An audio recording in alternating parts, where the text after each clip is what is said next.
Hey guys, and welcome back to Battlefront updates and some very exciting news because a brand new image was just released including GEONOSIS Obi-WAN and Grievous, as well as a lot of background vehicles that we've so far not gotten a glimpse of. This image actually comes from an article on StarWars.com where they interviewed Matthew Wood about his return as General Grievous, and I would highly recommend you guys to read this article.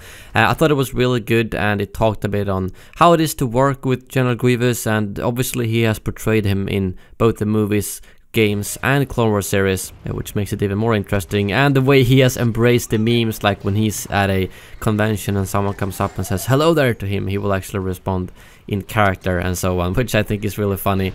So yeah, I would really recommend you guys to read through that article yourselves, but in this video I wanted to show you guys the image and some things that you can obviously spot from it. So yeah, first of all, we obviously got General Grievous with his battle damage skin, as well as Obi-Wan. Again, we don't see Obi-Wan's face very clearly, and I would guess that the reason to why they're hiding that for the recent shots we've gotten is simply because it might not be 100% finished, and that's the kind of thing they'd want to wait until last minute to actually reveal. But he's got his Jedi Master skin as well as his blue lightsaber, of course, and is about to face down Grievous right here. And you can also spot that all the clones are phase 1 clones here, which is probably something most of us expected, but it's good to see a confirmation for that. And I love that they're all really dirty as well, so they're not just kind of shiny white phase 1 clones.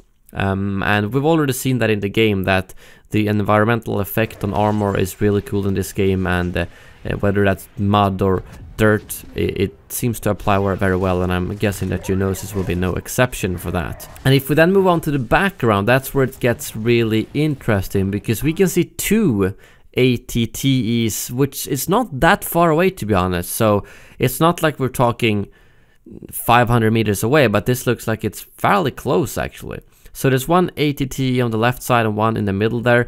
And another thing to note is that we can see both a normal LAAT in the background, that's a bit far off though, but also one of these dropships that drops off the ATTEs in the movies, as well as this spider droid in the background, that I do however think is gonna be a background thing only, a bit like they mentioned in one of the articles, and it hasn't been confirmed to be a playable vehicle. So the ATTs, however, are playable vehicles. And what I'm curious about is if these dropships will actually be dropping them off on the battlefront in the middle of the battle, or if they will all be kind of stationary and placed out by the time the game starts. I hope they're actually gonna drop them off in the middle of the fight, because that would be really cool to see. And depending on if they're part of the objective or if it's something we call in, it could be done differently. I don't think it's gonna be something where we can unlock an ATTE and decide where it's gonna be dropped down. That just doesn't feel like it's realistically gonna happen. But maybe it's gonna be particular parts of some phases where it simply drops off the ATTEs through the dropships at given spawn points, and then you can run up to them and enter them or enter through the menu. And of course we do see the core ship in the background as well, which is massive.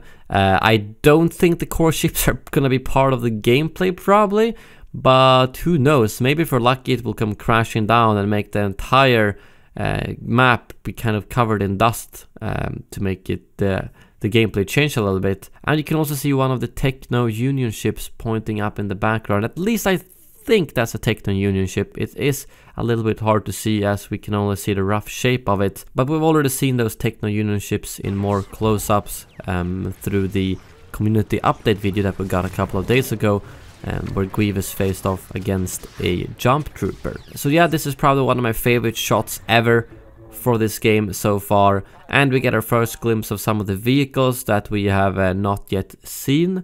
And to wrap up the video, I've got some news for you all, because Ben confirmed out on Twitter that the community transmission for GEONOSIS is actually coming next week already. So this time we won't have to wait until the end of the month to get some proper news, but we're actually gonna be getting that next week. And just to clarify, this is the community transmission about GEONOSIS, the planet, and probably the game mode, and not so much about the actual update.